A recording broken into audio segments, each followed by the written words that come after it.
गुजरात मराठा द्राविड़ उत्कल बंगा, विंध्य हिमाचल यमुना गंगा, उच्छल जलधि तरंगा।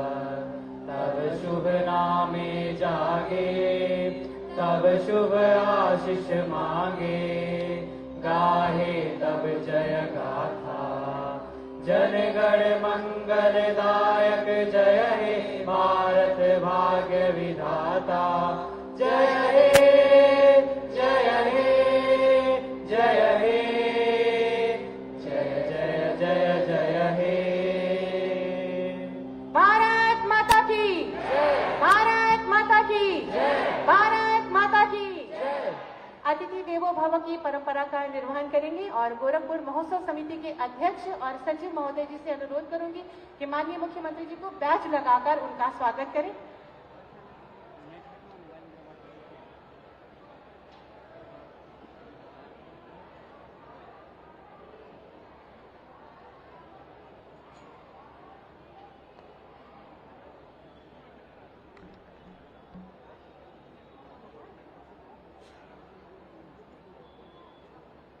आप सभी से अनुरोध है कि आप सब भरपूर तालियां मंच तक पहुंचाएं हमारे अतिथियों के स्वागत हेतु।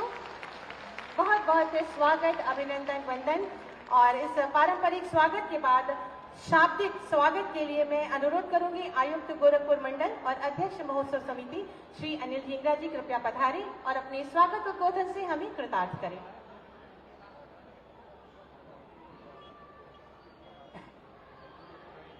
महायोगी गुरु गोरखनाथ जी की इस पावन तपोभूमि को नमन करते हुए मैं सर्वप्रथम अपने परम श्रद्धेय माननीय मुख्यमंत्री जी का आभार व्यक्त करता हूं कि उन्होंने गोरखपुर महोत्सव के समापन समारोह में पधारकर हमें अनुग्रहित किया है। मंच पर विराजमान माननीय राज्य मंत्री श्रीमती विजयलक्ष्मी गौतम जी, माननीय सांसद सदर श्री रवि किशन जी, सांसद बांसगांव श्री कमलेश पासवान जी, महापौर डॉक्टर मंगलेश श्रीवास्तव जी, जिला पंचायत अध्यक्ष श्रीमती साधना सिंह जी, विधायकगण श्री विपिन सिंह जी, श्री विमलेश पासवान जी, श्री प्रदीप शुक्ला जी, श्री फतेह बहादुर जी, श्री महेंद्र पाल सिंह जी, श्री धर्मेंद्र सिंह जी, श्री राम चौहान जी, सलाहकार माननीय मुख्यमंत्री श्री अवनीश अवस्थी जी, क्षेत्रीय अध्यक्ष सदानंद राय जी एवं मंच पर आसीन सभी सम्मानित व्यक्तियों एवं चंपा देवी पार्क स्थल के परिसर में उपस्थित सभी लोगों का मैं हृदय से स्वागत करता हूं। महाराज जी, मैं आपको ये बताना चाहूँगा कि जैसा आपका निर्देश था हम लोगों ने वही प्रयास किया है। हम लोगों का यही एक प्रयास पूरे गोरखपुर महोत्सव में रहा है कि हम लोग यहाँ के स्थानीय कलाकारों को, चाहे वो नृत्य का हो, गायन का हो या किसी भी स्पोर्ट्स में हो, कबड्डी में हो, खो खो में हो, बैडमिंटन में हो, टेनिस में हो, उन लोगों को एक मंच दिया जाए। जैसा आपका निर्देश था वही हम लोगों ने प्रयास किया है और यही हम लोगों ने कोशिश की है कि हमारे यहाँ के गोरखपुर के और आसपास के लोगों को एक ऐसा मंच मिले जहाँ पे वो अपने हुनर और प्रतिभा को दिखा सके। महाराज जी, इस बार आपके दिशा निर्देश में गोरखपुर महोत्सव के अंतर्गत शिल्प प्रदर्शनी, कृषि प्रदर्शनी, उद्यान, विज्ञान, मंडलीय शरद मेला, पुस्तक मेला के साथ साथ विभिन्न सरकारी विभागों की सरकारी योजनाओं के बारे में और जो गोरखपुर का विकास हुआ है उसके बारे में लगभग 250 से अधिक स्टॉल इस पूरे गोरखपुर महोत्सव में लगाए गए हैं। और इसके अलावा जो भी हमारे यहाँ पर्यटक या जो भी हमारे यहाँ पब्लिक आ रही है उनके लिए खाने पीने के लिए हम लोगों ने फूड स्टॉल भी आयोजित किया है, जिसमें गोरखपुर और इसके आसपास के और अन्य राज्यों के लोगों ने भी आके अपने स्टॉल लगाए हैं, जिससे हर तरीके के, हर प्रदेश के अपने व्यंजन को यहाँ पे आने वाली पब्लिक जो है उसका लाभ उठा सकती है। महाराज जी, जैसा आपका निर्देश था इसके अंतर्गत हम लोगों ने विज्ञान प्रदर्शनी का आयोजन किया है, जिसमें हमारे यहाँ लगभग 1350 बच्चों के द्वारा लगभग 55 स्कूलों के 225 प्रोजेक्ट लगाए गए हैं। और इसमें सबसे अधिक फुटबॉल है। जितने भी बच्चे यहाँ पे हमारे गोरखपुर और आसपास के स्कूलों के, यूनिवर्सिटीज के आ रहे हैं वो लोग भी प्रेरित हो रहे हैं और उन लोगों को भी अच्छा लग रहा है कि आजकल साइंस में हमारे बच्चे क्या कर रहे हैं और किस तरीके से वो प्रोजेक्ट बना रहे हैं और किस तरीके से संभावनाएं हैं। महाराज जी, गोरखपुर महोत्सव में गुरु गोरखनाथ जी के जीवन पर आधारित प्रदर्शनी का भी आयोजन किया गया है।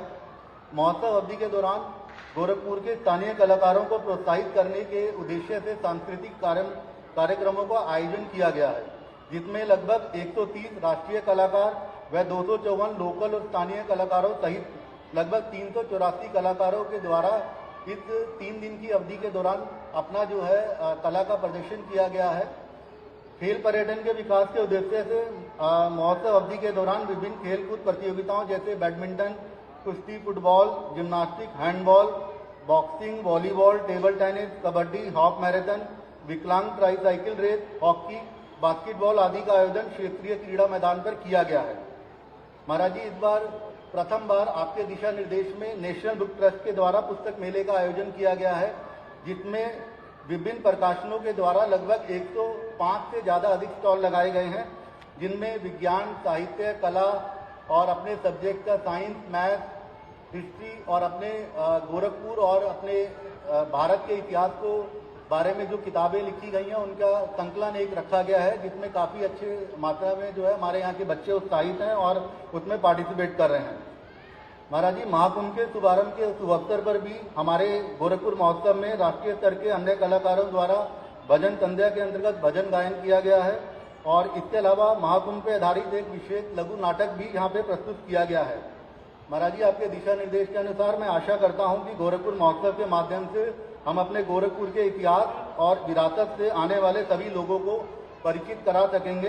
इन्हीं शब्दों के साथ मैं अपनी वाणी को विराम देता हूँ। जय हिंद, जय भारत।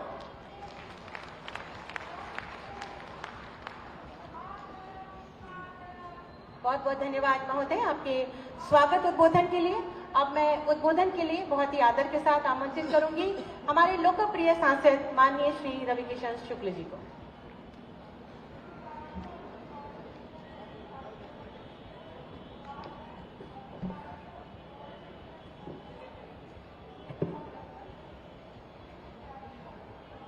दोनों हाथ सबका उठा ला, भैया हो, माई हो, बहन हो, बोलो ना, दोनों हाथ उठा ला सबका पूरा, बोलो नमः पार्वती पदे हरा हरा महादेव बाहर गोरखपुर बा। एकदम बम बम बाड़ा। पूज्य महाराज जी इतना प्रसन्न बाड़न। महाराज जी सोचले रहना कि बार गोरखपुर महोत्सव कैसे हुई, भव्य हुई, और उनकर आदेश निर्देश हमनी सबके मिलल की लोकल विधा पर ध्यान दी है सांसद जी और प्रशासन के भी। और जैसे कि अभी आपको कमिश्नर महोदय ने बताया, तो हम ऐसे पीठाधीश्वर जी हमनी के गौरव बाड़न आज पूरे भारत में जिनकर चर्चा बा, हिंदू आवाज, हिंदू रक्षा, असनातनी विचारधारा और बहन बेटी के रक्षा और कानून व्यवस्था, जो आज एक नजीर पेश कर रहा है पूरे भारत में कि कानून की जो स्थिति थी 2017 के पहले कैसे बदल देना। महाराज जी, ऐसे पूज्य महाराज जी के चरणों में वंदन, अभिनंदन। एक जोरदार ताली के साथ महाराज जी का स्वागत होके के चाहिए। बड़े सौभाग्य से मोदी जी, योगी जी भेटा ना हो, बड़ा सौभाग्य। सदियों के बाद ऐसे लोग अवतरित होते हैं। निस्वार्थ, नहीं तो कहीं न कहीं सबका स्वार्थ तो आ ही जाता है जीवन में। मनुष्य है। मंचासीन सभी माननीय विधायक गण, सभी लोगों को एक साथ प्रणाम करता हूं। चूंकि समय अभाव कम है, हमको महाराज जी के सामने अपनी काव्य पाठ भी करना है। आप लोग सुनिएगा, बड़ा आनंद आएगा। हमने कुछ महाराज जी के लिए तैयारी की है। भजन संध्या है, व्यास जी आए हैं, बहुत बड़े इंटरनेशनल भजन गायक हैं, और महाराज जी को प्रदर्शनी भी देखना है। बच्चों ने विज्ञान में बहुत अच्छा काम किया है। स्कूल के बच्चों ने अद्भुत अद्भुत क्रिएशन किया है। हमारे गोरखपुर के बच्चे नासा तक जाने की कैपेसिटी रखते हैं। आज महाराज जी को देखेंगे। आप लोग आए, लाखों लोग परसों भी आए जुबिन नौटियाल में, कल भोजपुरी नाइट में भी लाखों लोग आए। आप लोगों के गोड़ छू के प्रणाम बा। धन्यवाद आपके गोरखपुर, कोटि कोटि प्रणाम। आज बहुत अच्छा दिन बा, पूज्य महाराज जी का सानिध्य मिलन, स्वामी विवेकानंद का जयंती बा, इंटरनेशनल युवा यूथ डे भी है, और पूज्य महाराज जी का साथ है। तो हम महाराज जी के हाथ में आप सब दे रहे हैं आपको, और महाराज जी को कोटि कोटि धन्यवाद। गोरखपुर बदलने के लिए, उत्तर प्रदेश बदलने के लिए, गोरखपुर को सबसे महंगा शहर जमीन के मामले में आज बहुत अद्भुत हो गया है। बम बम हो रहा है गोरखपुर, नजर ना लगे किसी की।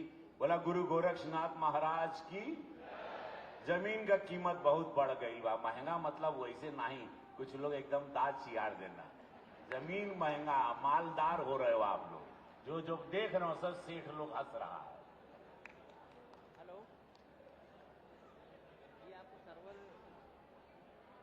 बहुत बहुत धन्यवाद माननीय सांसद महोदय आपके उद्बोधन के लिए। और अब उन महानुभावों का सम्मान किया जाना है, उन्हें गोरखपुर रत्न के सम्मान से सम्मानित किया जाना है, जिन्होंने अपने अपने क्षेत्रों में उत्कृष्ट कार्य कर गोरखपुर की कीर्तिवर्धन में योगदान दिया है। मैं बहुत ही आदर के साथ माननीय मुख्यमंत्री जी से अनुरोध करूंगी कि हमारे इन महानुभावों को अपने शुभ कर कमलों से सम्मानित करें। सबसे पहले मंच पर आमंत्रित करूंगी सुश्री शगुन कुमारी जी को। खेल के क्षेत्र में आपके अभूतपूर्व प्रदर्शन के लिए आपको गोरखपुर रत्न से सम्मानित किया जा रहा है। शगुन कुमारी जी अंतर्राष्ट्रीय टेनिस खिलाड़ी हैं। देश तथा प्रदेश के विभिन्न टेनिस प्रतियोगिताओं में आप पदक विजेता हैं।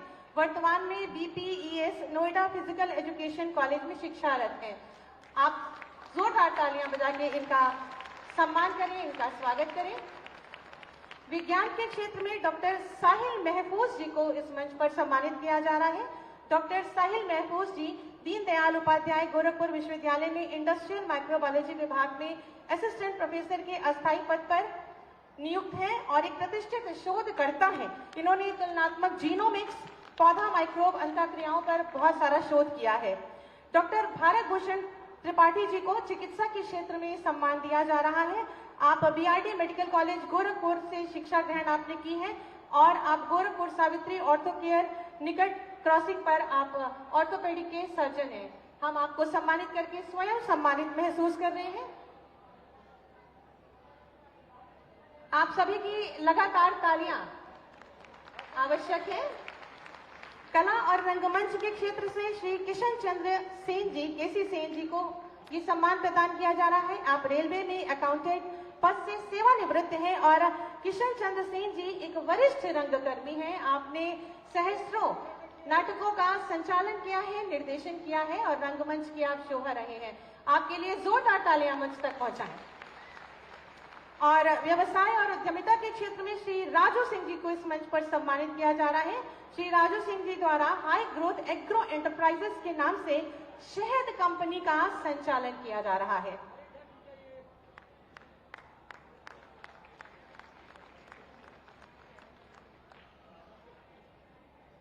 बहुत बहुत धन्यवाद, आभार माननीय मुख्यमंत्री जी।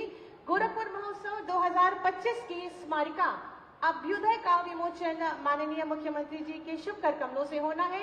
मैं माननीय मुख्यमंत्री जी और समस्त मंचासीन गणमान्यों से अनुरोध करूंगी कि इस स्मारिका अभ्युदय का विमोचन अपने शुभ कर कमलों से करें।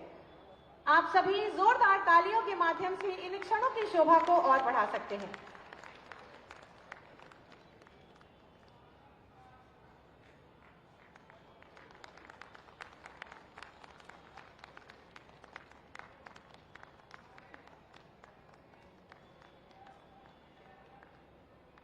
बहुत बहुत धन्यवाद, आभार माननीय मुख्यमंत्री जी। गोरखपुर के विकास कार्यों पर आधारित एक लघु फिल्म है, उसका प्रदर्शन किया जाए। आप सभी से अनुरोध है, कृपया उसको दो।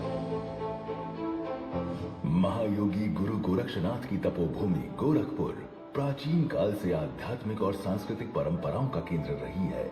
आज स्मार्ट सिटी गोरखपुर मना रही है आर्थिक समृद्धि और समग्र विकास का महोत्सव। गोरखपुर इस पूरे क्षेत्र में विकास की धुरी बनकर के उभरेगा। यशस्वी प्रधानमंत्री नरेंद्र मोदी जी के विजन के अनुरूप पूर्वांचल की समृद्ध परंपराओं और सांस्कृतिक लोक कलाओं के संगम का उत्सव बना है गोरखपुर महोत्सव। ज्ञान, विज्ञान और समग्र विकास के नए संकल्पों का उत्सव बनकर उभरा है गोरखपुर महोत्सव। गोरखपुर महोत्सव जो एक ओर पर्यटन और सांस्कृतिक गतिविधियों के प्रचार प्रसार का बना है सशक्त माध्यम, वहीं दूसरी ओर एक ही स्थान पर चिकित्सा, शिक्षा, कला, साहित्य, खेल और व्यापारिक गतिविधियों का अद्भुत समागम बनकर उभरा है गोरखपुर महोत्सव। अपने विगत संस्करणों की तरह ही गोरखपुर महोत्सव का ये संस्करण गोरखपुर के इतिहास से जुड़ी महत्वपूर्ण घटनाओं की प्रभावी प्रदर्शनी का बना है केंद्र। साथ ही आर्थिक गतिविधियों के प्रोत्साहन और स्थानीय स्तर पर रोजगार सृजन में भी गोरखपुर महोत्सव ने निभाई है महत्वपूर्ण भूमिका। प्रतिष्ठित कलाकारों की मनमोहक प्रस्तुतियां, भजन, काव्य पाठ, सूफी नाइट, भोजपुरी नाइट और बॉलीवुड नाइट की प्रस्तुतियों में स्थानीय कलाकारों के हुनर को गोरखपुर महोत्सव ने दी है नई पहचान।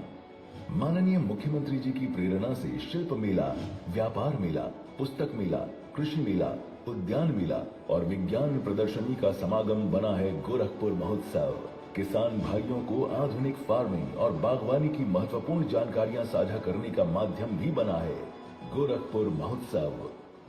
महोत्सव में महोत्सव के पीछे की धारणा भी यही है कि हम लोक परंपरा, लोक कला को जहां प्रोत्साहित करें, वहीं नए नए कलाकारों को, वे राष्ट्रीय स्तर के हो सकते हैं, अंतर्राष्ट्रीय स्तर के हो सकते हैं, प्रादेशिक और क्षेत्रीय स्तर के हो सकते हैं और लोकल भी हो सकते हैं, उनके लिए एक मंच भी मिले। माननीय मुख्यमंत्री जी की अभिनव पहल एक जनपद एक उत्पाद के तहत उत्तर प्रदेश के विभिन्न जनपदों के उत्पादों के साथ शिल्प प्रदर्शनी में उत्तराखंड, जम्मू कश्मीर, गुजरात, बिहार, दिल्ली, राजस्थान, मध्य प्रदेश, असम, छत्तीसगढ़ और पंजाब सहित अन्य राज्यों के पारंपरिक हुनर के प्रदर्शन का माध्यम बना है गोरखपुर महोत्सव।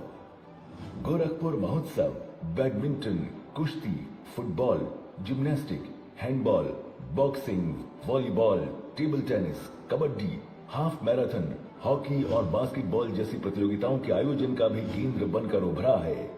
खेल पर्यटन में विकास की असीमित संभावनाओं को नई दिशा देने के साथ ही सांस्कृतिक और आर्थिक गतिविधियों को गोरखपुर महोत्सव ने दिए हैं नए आयाम। नए उत्तर प्रदेश का नया गोरखपुर।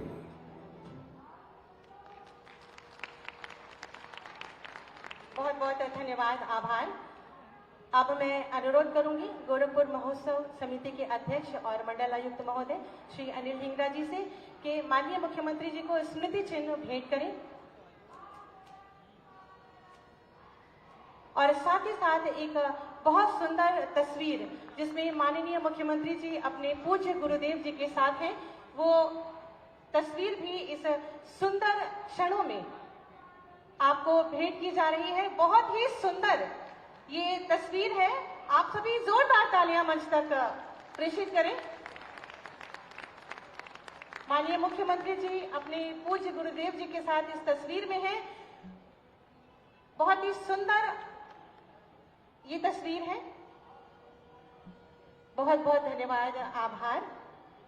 आत्मनिर्भर उत्तर प्रदेश की आधारशिला रखने वाले तथा प्रदेश के सतत विकास, उत्तरोत्तर उन्नति को संकल्पित और समर्पित माननीय मुख्यमंत्री जी से विनम्र अनुरोध है कि कृपया अपने आशीर्वचनों से हम सबका मार्गदर्शन करें। आप सभी जोरदार तालियों से स्वागत करें।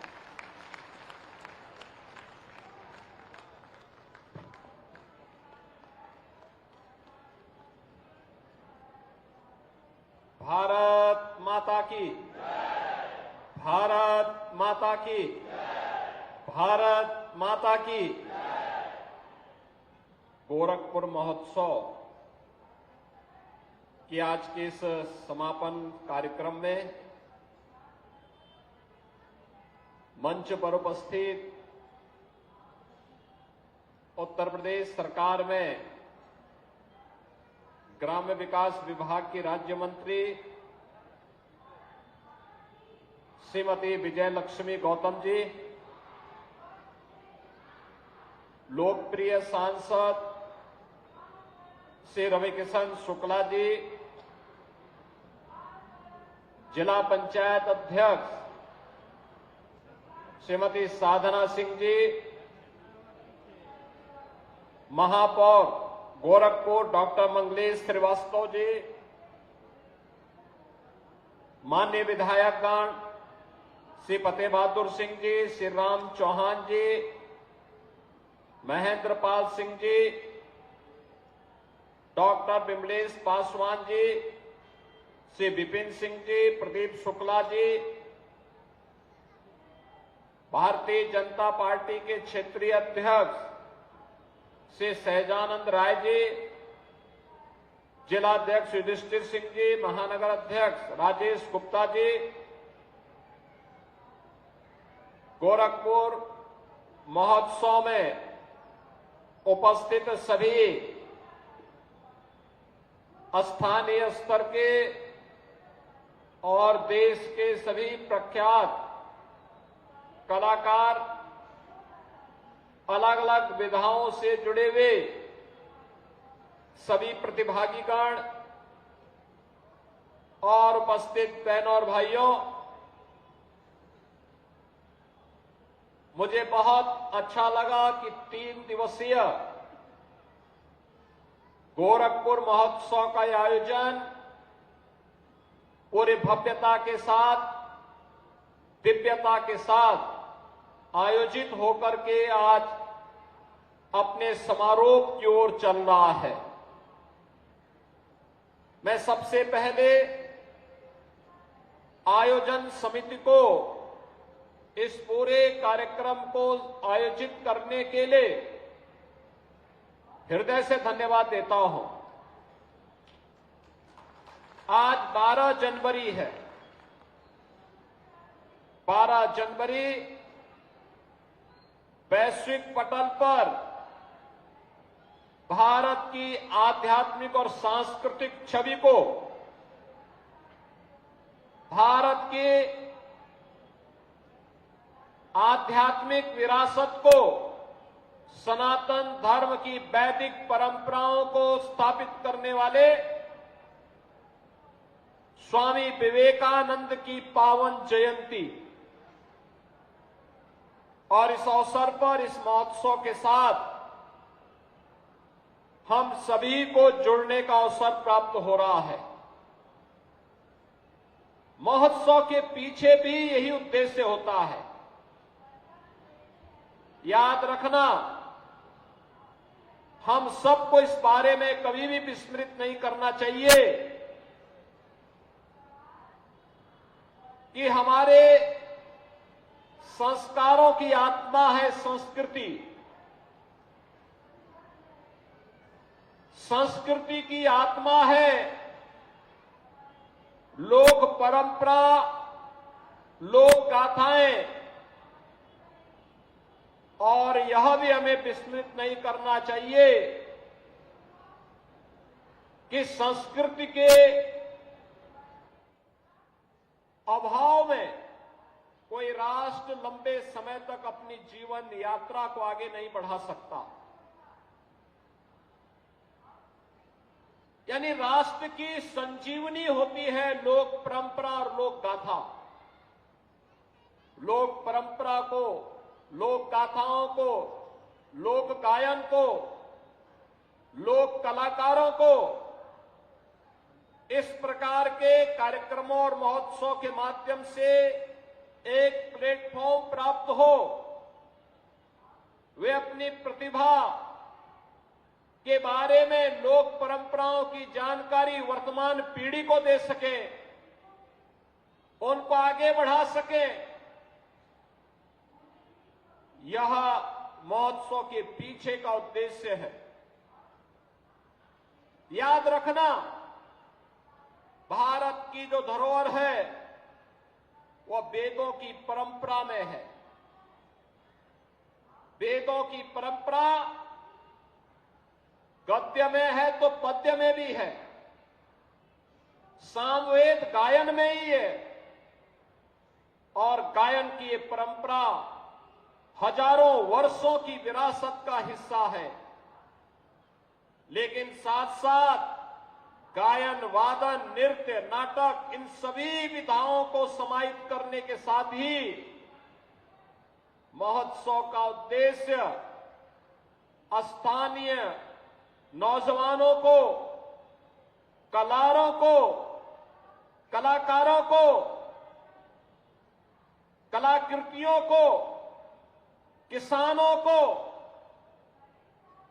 उद्यमियों को और समाज से जुड़ी हुई उन विभूतियों को जिन्होंने अपने परिश्रम और पुरुषार्थ से समाज के लिए कुछ योगदान किया है, उनको प्रोत्साहित करना, उनको एक मंच उपलब्ध कराना, उन्हें आगे बढ़ने के लिए प्रेरित करना, ये सभी कार्यक्रम एक साथ चले और उस कार्यक्रम की श्रृंखला को आगे बढ़ाते हुए ये मुझे प्रसन्नता है कि लगातार 8वें वर्ष में भी गोरखपुर महोत्सव 2018 से लगातार पिछले 7 बारों की तरह ही इस बार सफलता की नई ऊंचाई तक पहुंचते हुए आज यहां पर पहुंचा है।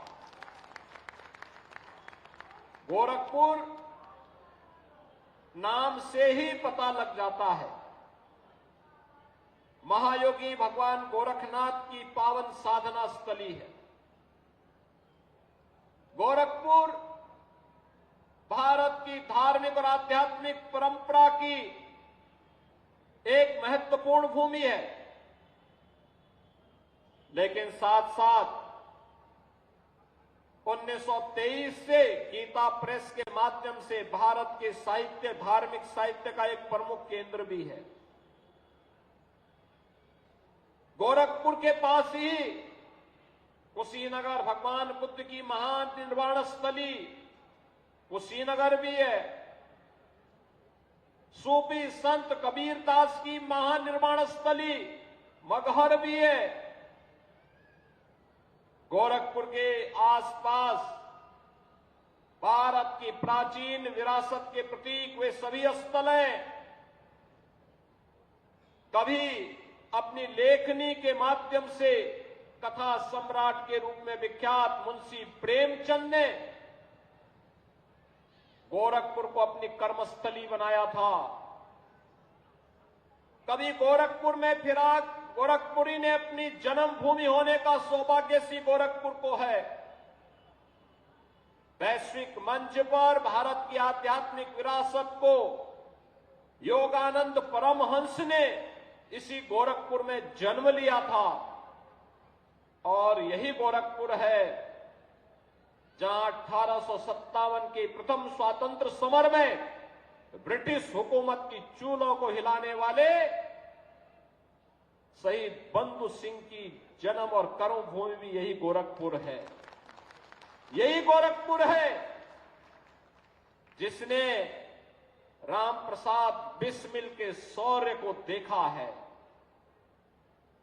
इसी गोरखपुर में राम प्रसाद बिस्मिल को देश की आजादी के उस आंदोलन में काकोरी ट्रेन एक्शन के लिए फांसी की सजा दी गई थी और इसी गोरखपुर जेल में जब पंडित राम प्रसाद बिस्मिल से पूछा गया कि अंतिम तमन्ना क्या है, तो पंडित राम प्रसाद बिस्मिल ने एक ही बात कही थी कि इस भारत वर्ष में 100 बार मेरा जन्म हो, कारण सदा ही मृत्यु का देशोपकारक कर्म हो।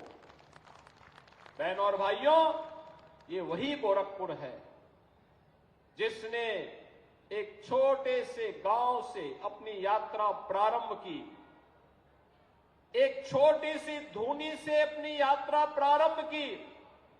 आज पूर्वी उत्तर प्रदेश, पश्चिमी उत्तर बिहार का एक प्रमुख महानगर के रूप में उभर करके विकास के नित नए प्रतिमान को स्थापित कर रहा है। याद रखना, सरकारें विकास कराएंगी, उस विकास की यात्रा के साथ सहभागी बनना हम सबका दायित्व बनता है, समाज का दायित्व बनता है। सरकार विकास कराती है तो उसके संरक्षण के लिए समाज को भी आगे आना होगा, उसका अनुगामी बनना होगा, उसमें सहभागी बनना होगा और उसी सहभागिता के क्रम को आगे बढ़ाते हुए आपने देखा होगा गोरखपुर गौरव से इस बार 5 अलग अलग क्षेत्र से जुड़े हुए महानुभावों को, स्पोर्ट्स से भी थे, शिक्षा से भी थे, चिकित्सा से भी थे, प्रगतिशील किसान से भी थे, समाज के अलग अलग तबके से जुड़े हुए ऐसे 5 महानुभावों को इस मंच पर बुला करके सम्मान करके गोरखपुर गौरव से विभूषित किया गया, जिन्होंने अलग अलग क्षेत्र में गोरखपुर को प्रदेश में, देश में, दुनिया में एक सम्मान दिलाने का काम किया है। मैं इन सभी को यहां पर इस अवसर पर हृदय से अभिनंदन करता हूं। गोरखपुर गौरव का सम्मान जिन्हें प्राप्त हुआ है, उन्हें मैं इस अवसर पर उनका स्वागत करता हूं। मैं इस अवसर पर उन सभी कलाकारों का, उन सभी महानुभावों का, जिन्होंने पिछले 3 दिवस के कार्यक्रम के साथ जुड़ करके भारत की आध्यात्मिक और सांस्कृतिक विरासत के प्रतीक बन रहे गोरखपुर महोत्सव को सफलता की एक नई ऊंचाई तक पहुंचाने के लिए अपना योगदान किया है। और मैं चाहूंगा जितने भी लोग इस महोत्सव के हिस्से बने, जो एग्जीबिशन आई है, इस एग्जीबिशन को जरूर एक बार देखें। क्या क्या गोरखपुर में, कहीं टेराकोट का सामान होगा, कहीं पे शहद उत्पादन के साथ जुड़े हुए लोग होंगे, कहीं पे एफपीओज कैसे अन्नदाता किसानों की आमदनी को बढ़ाने में सहायक हो सकता है। और पहली बार महोत्सव में नेशनल बुक ट्रस्ट ने एक बुक फेयर का भी आयोजन किया है युवाओं के लिए। याद रखना, अच्छी पुस्तकें आपकी सच्ची मित्र होती हैं, और सच्चे मित्र हैं अच्छी पुस्तकों का खरीदना, गिफ्ट में अपने दोस्तों को देना, अपने मित्रों को देना। अपने किसी बच्चे के जन्मदिन पर जा रहे हैं तो अच्छी पुस्तक उसकी रुचि के अनुसार जो उसके विकास में योगदान दे सकती हो, उस कार्यक्रम के साथ उसको जुड़ेंगे तो इसके प्रकाशन में एक गति आएगी। पढ़ने लिखने की परंपरा कम हुई है, कालजयी कृतियां मिलना कठिन होता है,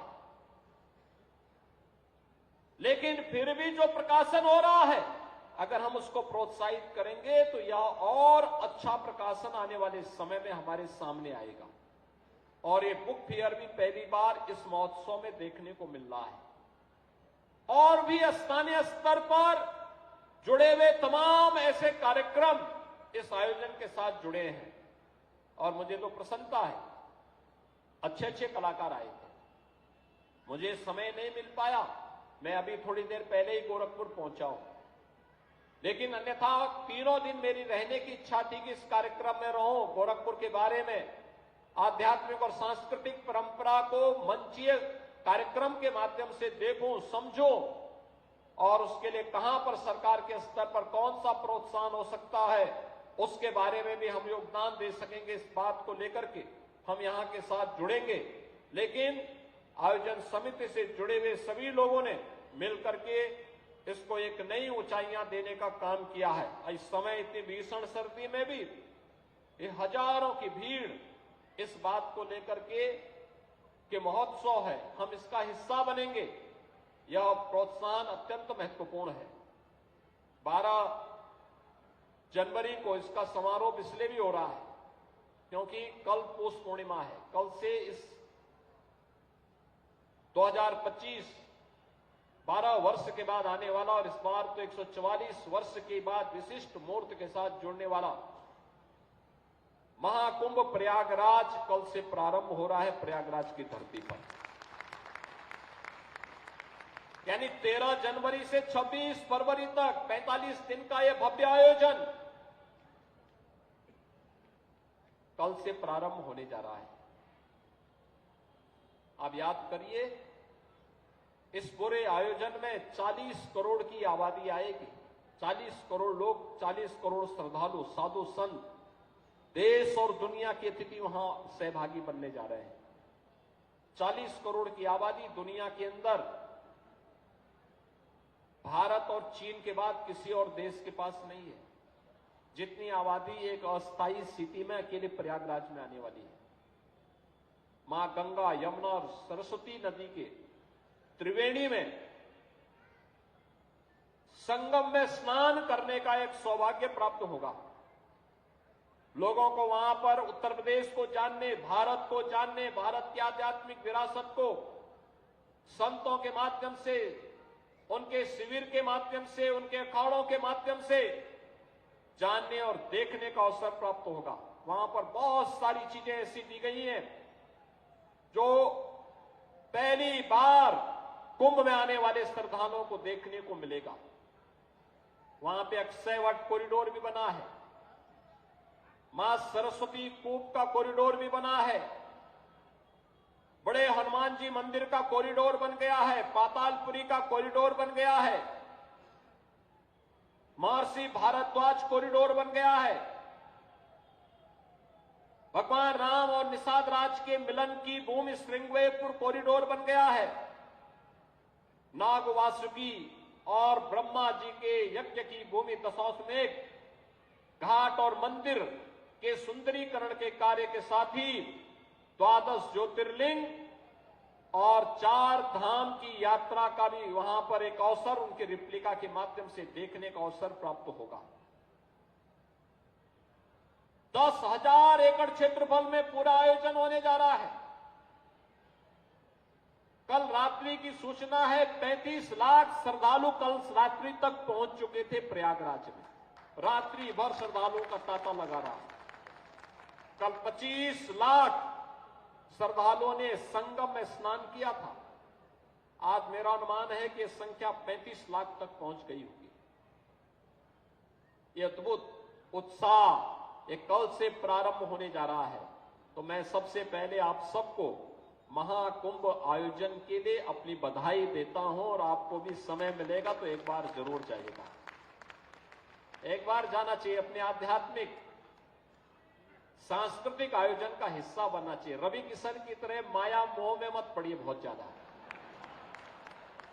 आप देख रहे थे ना, वो यहां जमीन के दाम की चर्चा कर रहे थे। 20 लाख में अपनी जमीन लिए थे, आज 20 करोड़ रुपए उस जमीन की बोल रहे हैं वो अपना, मात्र 20 लाख में। और अपनी जमीन की कीमत बढ़ाने के लिए वे ऐसा बोल रहे थे। लेकिन अगर कभी आपको खरीदना पड़े तो 20 लाख से अधिक मत देना। तो ये आप भी प्रयागराज एक बार जरूर जाइएगा, जाइए, डुबकी लगा करके देख करके फिर सुबह जाएंगे, शाम को वापस आ जाएंगे। अब तो यहां से इंटरसिटी की भी सुविधा है, बहुत अच्छी सुविधा है, तो सुविधा का लाभ भी लेंगे। और परसों मकर संक्रांति है, खिचड़ी बाबा गोरखनाथ के धाम में जाकर के बाबा को खिचड़ी भी चढ़ाइए, खिचड़ी का प्रसाद भी पाइए और अपनी आध्यात्मिक और सांस्कृतिक विरासत को नई ऊंचाइयों तक पहुंचाइए। लगातार ये कार्यक्रम आगे बढ़ते रहेंगे। फिर 26 जनवरी की तिथि आएगी, भारत का गणतंत्र दिवस। 29 जनवरी 144 वर्ष का विशिष्ट मुहूर्त, जब भगवान सूर्य मकर राशि में होंगे, बृहस्पति वृष राशि में होगा और उस विशिष्ट मुहूर्त पर प्रयागराज में मौनी अमावस्या का आयोजन होगा। 144 वर्ष के बाद करोड़ों श्रद्धालु प्रयागराज में जाकर के मां गंगा, यमुना और सरस्वती की त्रिवेणी में डुबकी लगा करके पुण्य के भागीदार बनेंगे। आप सबको इन सभी आयोजनों के प्रति मैं अपनी बधाई देता हूं, अभी से अपनी शुभकामनाएं देता हूं। गोरखपुर महोत्सव को भव्यता के साथ आयोजित करने के लिए हृदय से साधुवाद देता हूं और मुझे विश्वास है कि महोत्सव आप सबके जीवन में इसी प्रकार की खुशहाली लाता रहे। आप सब यहां पर आए हैं, आयोजन के भागीदार तो बने ही, एग्जीबिशन को जरूर देखिएगा। इस विश्वास के साथ आप सबके प्रति मेरी मंगलमय शुभकामनाएं। धन्यवाद। जय हिंद।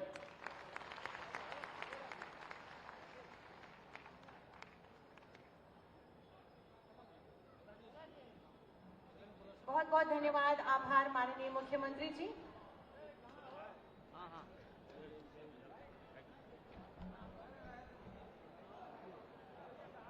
माननीय मुख्यमंत्री जी द्वारा अभी इस मेले का और इस परिसर का भ्रमण किया जा रहा है। तत्पश्चात वो अभी वापस आके मंच के समक्ष अपना स्थान ग्रहण करेंगे।